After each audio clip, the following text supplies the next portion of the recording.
Welcome, one and all. We're back with the Hurdle Podcast, kind of back to our roots. Kinda.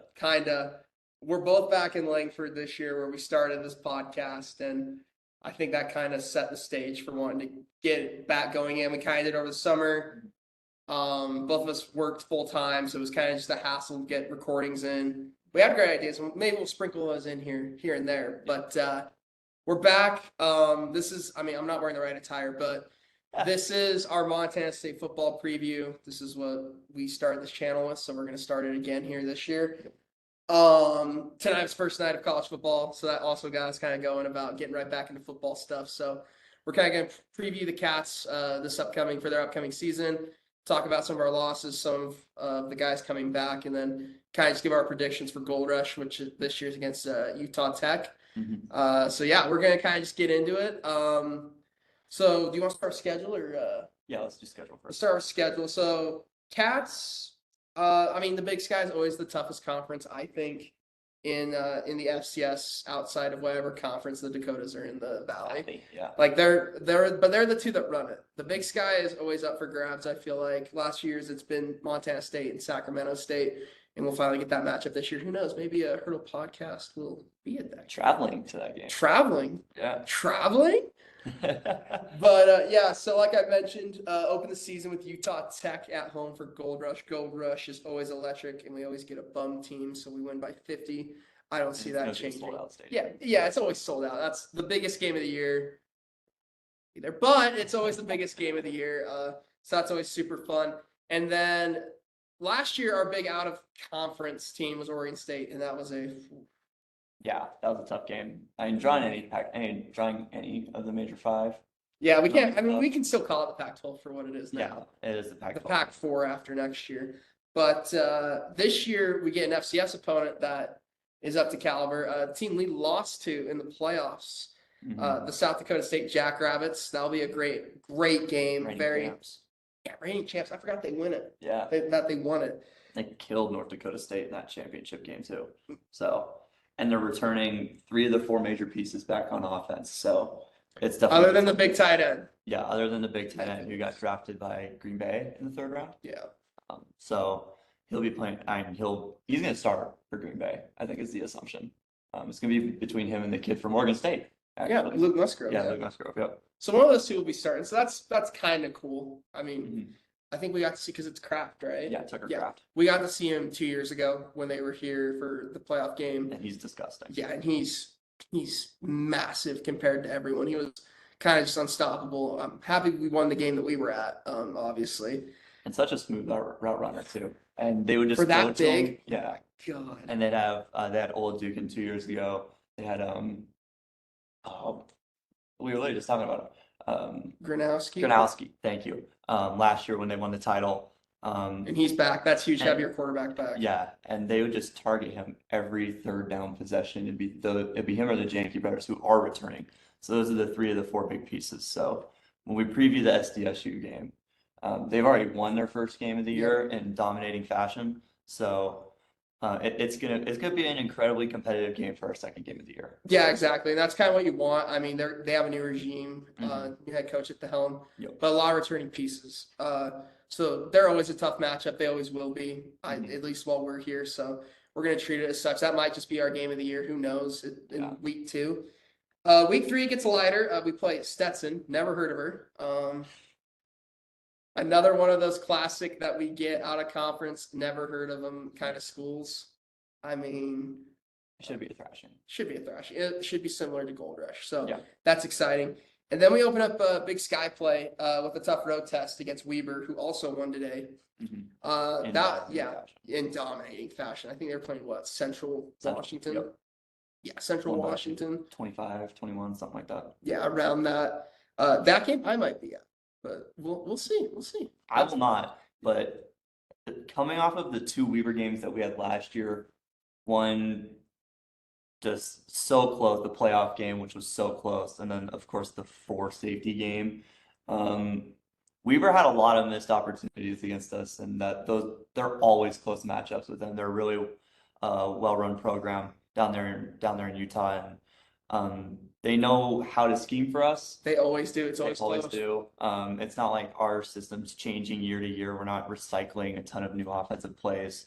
We're pretty straightforward with how we run our offense. So We let you know and Yeah. pretty much say try to try to stop it. Yeah. And that's I love watching the Cats play. Just the Damn ball. offense. Run the damn ball, baby. Run the damn ball. After that, first home game within conference play against Portland State. I think that should be another. I think it should be a big win for the Cats. That might be a fun time to. Who knows? Maybe we'll see a bunch of our future because I mean, when you kind of look at it, we'll get into it later. But like, Big Cat, Little Cat, that's the last year of that. Because Big Cat will be graduating. But yeah, we'll get into that in a little bit. Another home game, that same stretch, bye week in between. Cal Poly comes up to Bozeman. I remember the last time we played Cal Poly, it was 56-0. 56-0. So I don't expect it to be really close. Cal Poly hasn't got much better. I think that's a fair assumption. Yeah. And then the week after that, against Sacramento State, A might be going down. But two, I think the game a lot of us up here in Bozeman, other than Brawl of the Wild, have circled. Just because Especially after me. last year, especially after last year. Bailey, go on your rant. Do it. Yeah, like the co-champs last year were right on us the year before when we won the Big Sky. And it's just frustrating because we haven't been able to play them. And I honestly think just from watching their games, their game against Incarnate Word in the playoffs last year, which was Classic. 120 some points combined between the two. And they actually go out and lose that game at home to Incarnate Word in the playoffs. They play a completely different style of football than we do. They like to air it out a little more. They're up towards the 40-50 pass attempts a game. They run the air raid style offense. But they're not singular in that fashion. They like to be a little more balanced. And when they played Incarnate Word was only throwing the ball. They were throwing the ball Shootout. every down, every single down. It was 60, 70 pass attempts, and that got the best of them. So I don't know how the run defense is going to look. They hardly ever really play a team that runs the ball 40 to 50 times a game. You look at the other teams, the Big Sky Eastern, they're throwing the ball around. Idaho has more of a balanced offense. Montana has more of a balanced offense. Montana State's really, I think, the only team in the Big Sky that's really going to push to hit those 50, 55 rush attempts per game and have it mainly be from your quarterback position. So I'm really interested to see how that matchup is going to play. I think the winner of that is probably going to be the winner of the Big Sky this year. I think that's a fair assumption.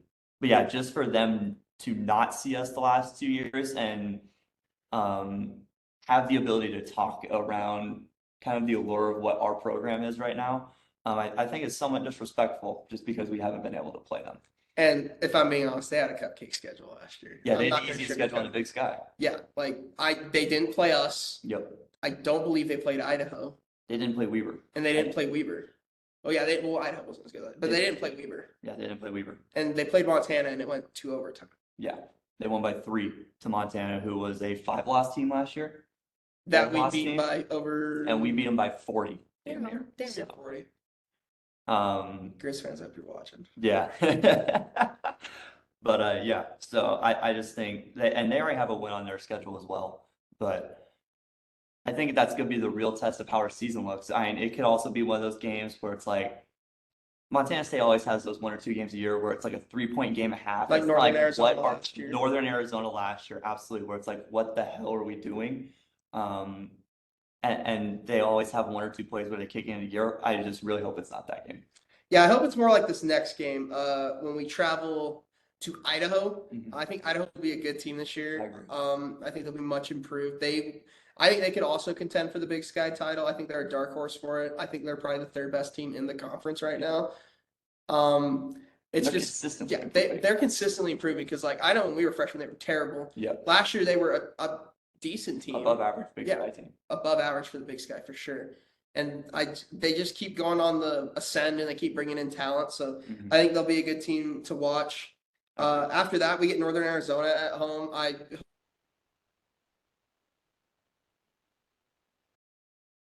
Beside the point. And finally,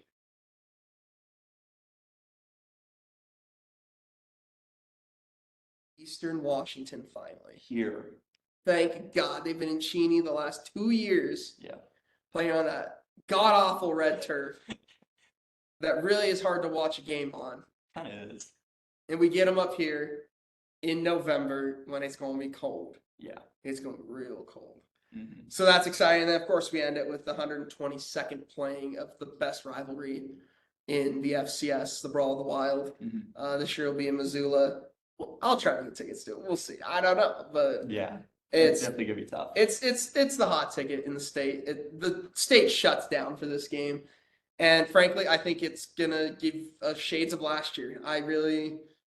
Montana didn't get any better, and they lost a lot more talent than we did. Lost a especially star corner. exactly, especially on the defensive side. Lost a starting linebacker, losing a star corner. Like they had a lot more bigger pieces leave. I feel like than we did, Mhm. and if anything, I feel like the pieces we did lose, we reloaded better. Honestly, That's also the thing about rivalries, though, is like you feel like all this momentum going one way, Yeah. and then it'll be a 3-point game. So Yeah. and you never can take it for granted. What happened last year, I'm sure U of M wants to get something back on that. Yeah, maybe just a I'm little definitely bit. not saying it's gonna happen. I mean, you see what shirt I'm wearing right now. But that's just how those rivalries are. And you look at like Duke Carolina, things like that. When it feels it's always pushing one team's way, and then the unranked Carolina team beats number 4 Duke kind of out of nowhere. That's what rivalries are about. Yeah. So I doubt that happens this year. I mean, football has less parity than basketball, and the fact that basketball, if one team gets hot, it's tough to stop them. Football is less of that. It's a little more strategic in that nature. So, But yeah, do we want to give our season predictions and we'll jump Fire into away. the team? I frankly don't see us losing a game. I'm gonna be candid. I think this is a great schedule for the Cats. I think it gives them good tests, like with a Weber and with like an Eastern Washington and maybe a Sacramento State and Idaho on the schedule. It's not an easy schedule by any means. It's not like Sacramento State's last year, but I just think we match up so well against all these really good teams. The game that scares me is always Weber. Yep. That game always scares me. It doesn't matter. I remember our freshman year they played at Weber and it was like 13-10. Yeah. And it's like we can't. Nail biter. Yeah, we can't have shades of that. We don't want shades of that. Yep. And then of course South Dakota State, just because they're the reigning champs. It'd be fun to knock them off, especially because they knocked us off at their place. It's where the game's gonna be again. Mhm. Hopefully the field will be plowed this time, but I just think those are the two matchups, and they're pretty much back to back Mhm. with a bye week of Stetson in the middle. Like, that'll really I don't know show how what the hard we'll be Cats can do. game planning for Stetson that week. Exactly. I feel like if anything, it'll be we go out, play Stetson. Like the first part of the week is like, oh, let's game plan for Stetson. Then after that's like, all right, It'll let's be a game. 10-day game plan for Weaver. Yeah, it'll be a great prep for Weber, I think. So that's why I'm less worried about the Weber game, more would be worried about South Dakota State game. But frankly, I'm not saying it just because we're Cats. I think this is an undefeated season. I think this is probably number 1 ranking going into the playoffs, if at worst number 2. And that means we're gonna have home playoff games here in Bozeman for as long as the Cats go, which is gonna be great. Yeah, all the way to the Final Four. Yeah. So right now I believe we're number 3 in the FCS, but behind the Dakotas, of course. But it's kind of like if you get that game on them, it's Yeah. like, and But you're if saying you record at the win, end. if you win the head-to-head matchup, even if you lose a game later in the season, you're most likely still a top 4 seed. So that matchup is crucial to playoff seeding, even though it's only the second game of the year, which I think is going to go really overlooked. When it comes playoff time and you got to pick the top 4 seeds to play at home all the way throughout, all the way through seed 5, which last year was the William and Mary game here. You want the home playoff advantage. You want the home crowd. All those are essential to winning those games. And then if you have a top 2 seed, you also get the semifinal game at home. Yeah. Which would be top two massive. is home until we play in Houston. Yeah, till Frisco. Yeah. So, Frisco, yeah. Yeah.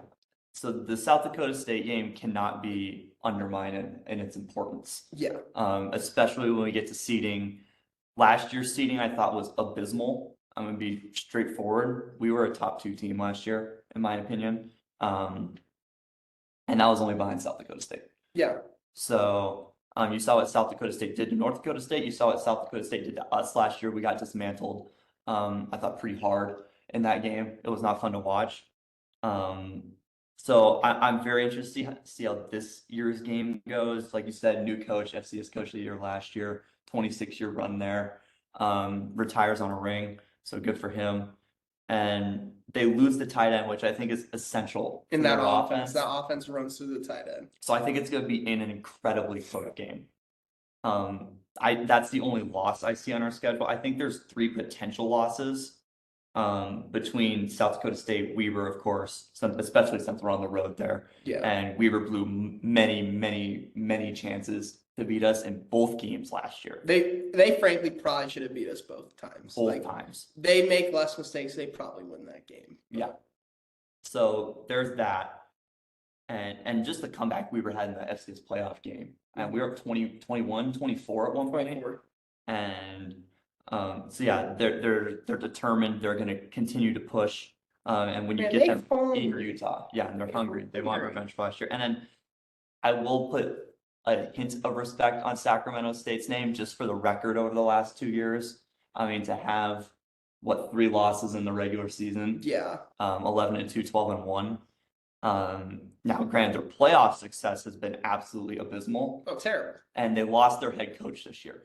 So he's coaching Stanford now, I believe. Yep. Which I think is also going to be massive. So I do think we win that game. I also think we win the Weber game. I have 10-1. 10-1, very nice. So you have the South Dakota State loss. I do have the South Dakota State loss, which will probably lock us it'll lock our playoff seed at a ceiling of 3, most likely. It depends on how the South Dakota North Dakota game will go. Yeah, that's fair. And we're their home opener. Mm-hmm. Oh wait, no, they played at home today. Yeah, they played. We're their real home opener. Let's Yeah. put it that way. They played Western Oregon today. So when we look at that, I think if you cap our season, if North Dakota also gets manhandled like they did in the championship game last year, which I doubt happens, there's a reason they have 9 titles in the last 12 years. So if we can keep that game really close and manhandle the easy opponents like we should, and take care of business at home and on the road in the Sacramento State game, there's no reason we're not a top 4 seed in the FCS. There's no reason we don't have home playoffs all the way through to the semifinals. And then it's really all about pulling off 2 upsets from there. Yeah, I mean, and beating the Dakotas. Yeah, I was gonna say it comes down to the Dakota teams really in the FCS. If you can beat one or both, I think you're pretty well set. Mm-hmm. If you play only one of them, if you beat one, you're pretty well set, I feel like. Yeah, you should be a lock for a top 2. Yeah, exactly. And it kind of comes down to, I think, what our defense can do. Mm-hmm. We lost some leadership, I think, defensively. I think we retooled that. But I think you got to see what South Dakota State comes out and then adjusting from there. Because who knows? New head coach, all that, like they might go something completely different that we haven't seen. I don't see that happening, but I just think I like the Cats, man. Yeah. How could you not? That's fair. That's totally fair. And you get another year to game plan, see the same offense over again, but with one less massive piece. So yeah, I totally think that's fair. All right. Well, let's get into the roster itself. So what we lost. Let's talk about our loss first. Isaiah Fonse is the big one. Transfers to San Jose State and then transfers to Cal. So I will be watching a lot more Cal games than I thought this year in the Pac-12. But that'll be interesting. I'm interested to see how much he'll play at Cal, because kind of going from San Jose State to Cal is kind of like a big move, I feel like. I mean, it's a big conference jump. Yeah. So clearly there was something of like, he's going to play kind of mentality. At least that's how I looked at it. So it'll be interesting to watch Cal's first game, see how much playing time he gets. This is NFL audition year. Yeah, it pretty much is. Like, if there was any doubt for what he did here at Montana State, I think there shouldn't be. Yeah, exactly. Which there shouldn't be. But what happens at Cal, I think, does defy if he is a draft pick or not in the NFL. I think he is. He's a great running back, sees the field really well, can run dudes over. Yeah. He's going to be a big loss. I know we didn't get him a lot last year, but the times that we did, he looked great. He looked just like he did our freshman year. But yeah, so he's a pretty big loss, I feel like. Another loss, Willie Patterson offensively. I would say our best receiver from last year. Easily. Is now balling up in Europe. Shout out to him, Willie P. 10, 144 in a tud. In his first game, and he's been kind of just balling out since. Shout out to Willie. He was like one of the first players to like our podcast. So shout out to Willie. But yeah, Willie's a dog. He's balling up in Europe right now. So big congrats to him. But he was our big play guy last year. At least deep threat wise. Wasn't the biggest guy, but always found a way to come up and down with the ball. So that's a big loss, I think, going into the year offensively. Most of the O-line stayed. Every running back except Afonso, I believe, is still on the team. Derek Snell's back at tight end. He's a dog, the Alaskan assassin. But yeah, I like the offense, and we've got our guys. It's the Sean and Tommy show. It's big cat, little cat. And when we get into the red zone, you know what we're gonna run.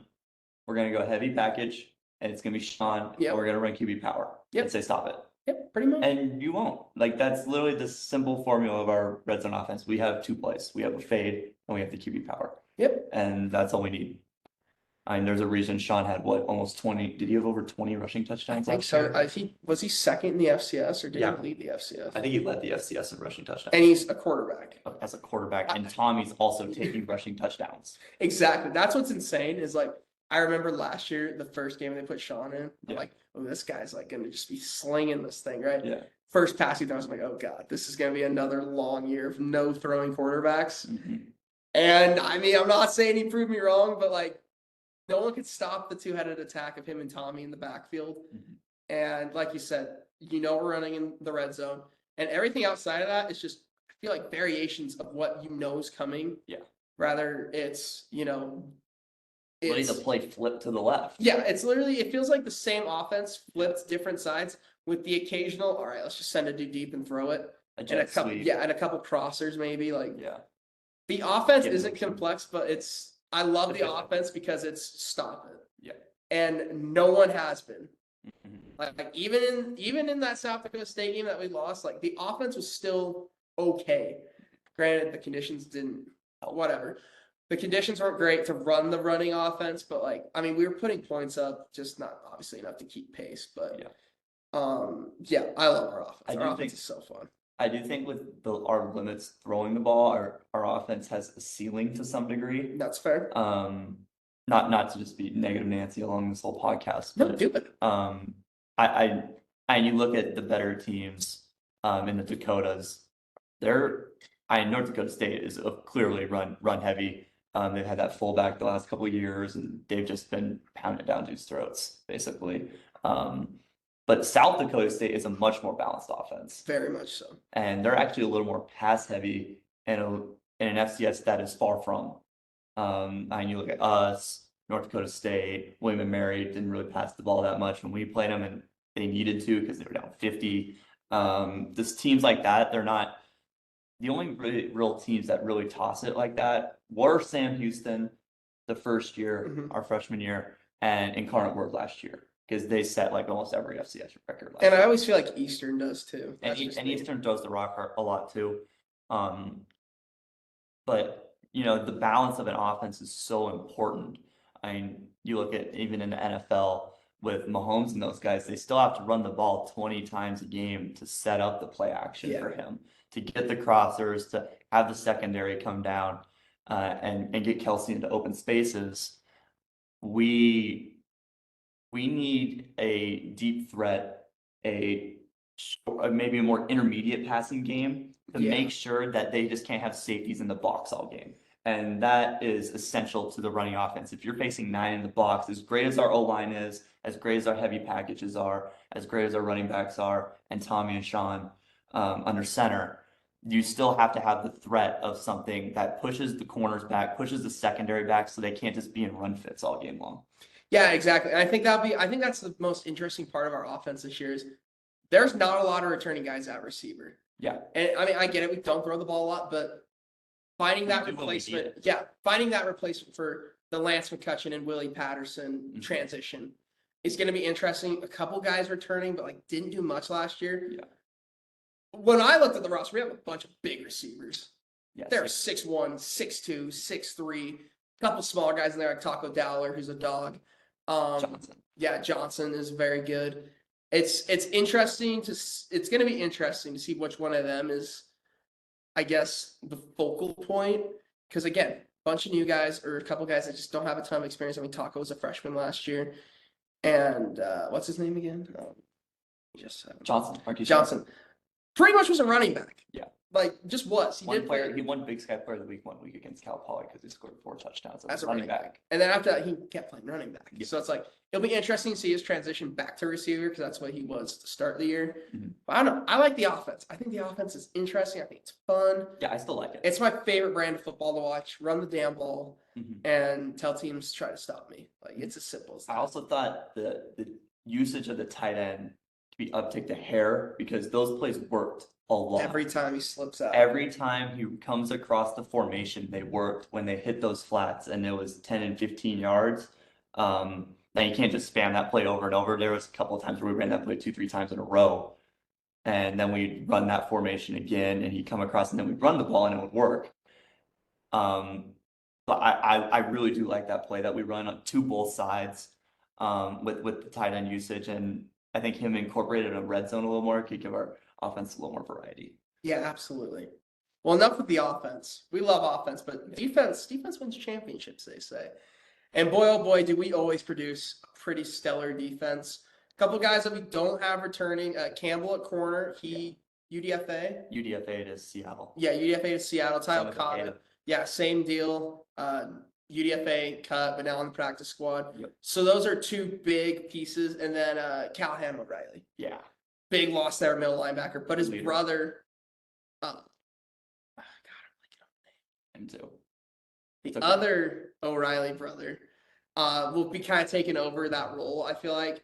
So if he does anything like Callahan did, I think we'll be fine there. Mhm. At the middle linebacker spot. Still got Valdez up front. Sebastian Valdez. Yeah. What a dog. Freshman year, dog. Last year, a dog. So that's fun to bring back, especially on that interior of that defensive line. But really outside of that, it's a bunch of newer guys, which I think's gonna be interesting to see how they mesh. I think always like Gold Rush is kind of one of those games where like a big play will happen. You're like, I wonder what this defense is gonna look like. Yeah. Because they let First something go drive by. is always unsettling. Yeah, it's always unsettling because you always question it, and then by the end of the year, we're like, oh, we're a top 5 defense. And then it's like Defense, 51-7. Yeah, exactly. So I think that will be an interesting one. It'll be interesting to see that second game with that group against South Dakota State. Yeah. Because if they come out a little sloppy against Utah Tech, that would have me a little more worried for the South Dakota State game. Mhm. But we got dudes that can fly. I mean, we always produce them. Mhm. That's where you find those gems, rather it's a hybrid safety playing linebacker. Yep. One of our cornerbacks, we always seem to have an athletic corner, so hopefully that translates to Campbell this. was last year. Yeah, exactly. But like you kind of look at it, and our freshmen weren't talking about any of these guys, and then they either transferred or came in or were on the team and just never played, Yeah. and then they step into those roles perfectly. Just like it's like we have those certain players like a McCutcheon and a Troy Anderson, Mhm. and then you get a Willie Patterson and a Callahan O'Reilly to fill in those spots pretty well, I would say. Yeah, it's And like so the then Eagles it's- drafted Nolan Smith this year, Exactly. right? So it's what does the transition of leadership look like on the defense? Daniel Kepe will be on the back end, so that's a big keep. His brother also plays corner. They're both from Utah. I'll show them some love. I believe they played at Timpview, but so that'll be fun to see the brothers on the field. Hopefully at least once this year, but. A lot of unknown names that I'm hoping are just gonna mesh well with this team. Yeah, and I'm sure through camp they have been. I think our front seven's still gonna be stellar. I know Callahan's a huge loss, being our leader last year, led our team in tackles, things like that. So that is gonna hurt. But like you said, I mean, we had Troy, and we're like, man, I still miss Troy, but Who doesn't miss Troy Anderson? because just the speed and athleticism and all that and the leadership. But we're like, man, and then Callahan steps into that role really nicely, though. I think Yeah, that went no, kind of overlooked last year. Yeah, I wouldn't say it was a flawless transition, but like, We were still getting like 85% Troy. yeah, and I'll take that every day of the week. Yeah, which Troy has been the best linebacker Montana State's ever seen. Probably the best player to come out Yeah, of Montana State. And he was literally a 2nd-round pick in the NFL for a reason. He has the best combine ever by a linebacker for a reason. So, so just to even fill that role with adequate play was something that was huge. So now with the return of Okada last year, I thought was massive. Losing him this year is going to really hurt, I think, because that, like the Northern Arizona game, we got smoked on big plays. Yeah, That's what especially over the killed top. us. And so losing Campbell with that 4-4 speed and his size at corner, and losing Okada with the leadership and the coverage over the top, I think that's really going to hurt. And I think South Dakota State is probably going to exploit that, especially in week 2 of the season, where Yeah. not everything is nearly close to being figured out. So I do think that's going to hurt. But like you said, though, it's like we find guys, they're going to mesh over the course of the year. There's always going to be rough patches. There is with every team. But if you can pull out wins during those rough patches, it makes the process that much. It like doesn't matter at that Yeah. point, honestly. And I think the way I look at this defense is to fill that Ty Okada spot is probably gonna be Danny. Yeah. I think he'll play the hybrid linebacker safety, which I think he can play well. Yep. And it was McCade. I knew I was close. McCade O'Reilly, I think will fill in fine. I think as long as the offense can put up points, I think this defense can hold off a lot of teams. You don't have to stop and like stalemate teams by any means, but I think containing some of these offenses we're gonna have to play, especially once we start getting into some big sky play with a lot of air raids. Yeah, I think once under 30. Yeah, if you keep them under 30, I think we win every game because I think our offense can always put up over 30, and that's a great feeling to have. Honestly, the overlooked. I gotta give a shout out.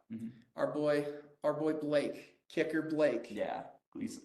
He's kicking where again? He's kicking Pac-12. Pac-12, yeah. UCLA? Yes.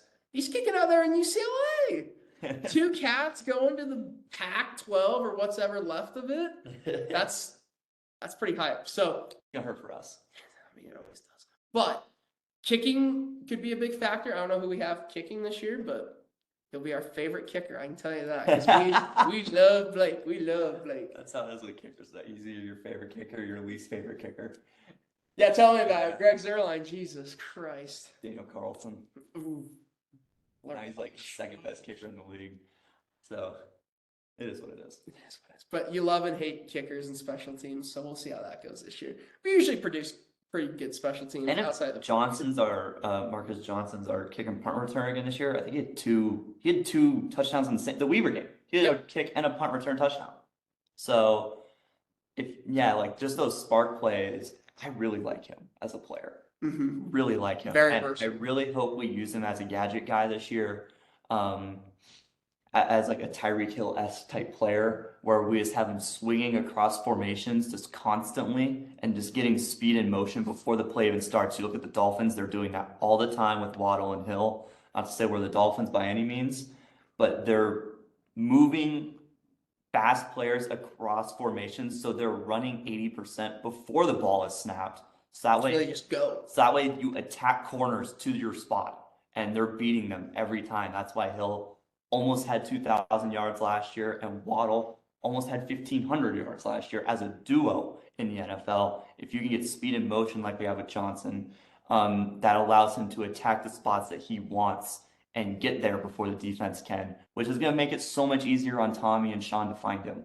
Like, that's what we need. We need guys that can get separation. I think, like you said, we have a lot of big receivers at 6'1", 6'2", 6'3". I don't know how consistent, especially since we haven't watched them, how consistent those guys are going to be open constantly. If you got the smaller gadget guys that it's like, I know he's going to be open in this spot on this play, it makes it so much easier. Yeah, and I feel like that's the same rule kind of for like a Taco Dowler too. Like, I mean, he had special teams touchdowns this year too. Get speed in motion. Yep. Get it in motion, and again, beating your guy to the spot you know you gotta be at. I trust Tommy and Sean to make throws to a spot. Yes. It's when they have to kind of make the throw and anticipate it that where it's like, that's where I get a little more worried. But if they know right where the receiver's going to be, they'll put the ball there every time. I'm not worried about that. Exactly. Well, there we go. I think that's it. Cats, baby. Go Cats, go. Welcome back to the Hurdle Podcast. It's a blast. I always love recording these. Sorry for the month unannounced hiatus, but we're here because it's football season and we will be doing. And that's what we do this podcast off. Yeah. Of. I mean, it's football, and then I like to get in my basketball every once in a while, but that's literally it. So yeah, we're gonna be splurging out NFL content here. I think we lined up 6 pods that we want to do, and we're going. a lot of it's preseason stuff, so we're going to be getting these out quickly before Thursday night, and it's probably gonna be close to one a day. They're gonna be shorter, more compact, before we start making our picks, and then once the season's in gear, you're gonna expect Montana State podcast once a week. Yep. And an NFL podcast once a week where we recap the previous week and make our picks for the following week, if that makes sense. So we will make our picks week 1 before Thursday night, which is Lions Chiefs, which is a week from Day 6 we're days from recording. tomorrow. Yeah, week from the day we're recording. So that will be out on Wednesday most likely. And then we'll have a season preview come out the day before that is the plan. And then we got a bunch of player rankings that we've been doing and working on that we're really excited to get out to you guys. So all that is in the mix. And then after week 1, we'll recap week 1 the following week, give week 2 picks that week. Hopefully I explained that well. So You'll get it. yeah, You'll get it. It'll be in Don't the title. worry. It'll be there. it'll be in the title. So yeah, follow Hurdle Podcast on Instagram, HRDL Podcast. Check us out on Spotify. Type in Hurdle Sports to the search bar. Mine and Logan's name is on the cover. They got that video podcast now on Spotify. Yes, they do. That's what I like to hear. And so you can see our faces also on the Spotify version. And nothing changes. So subscribe to the YouTube channel, like, comment. Comment your record if you attend Montana State. Our record this year, your predictions. Hopefully an FCS championship I is mean, in the books. that's always the goal. It's always going to be what we strive for here in the 406. But yeah, we're winning the Natty this year. Come on. All right. Logan, Bailey, we're out, guys. Peace.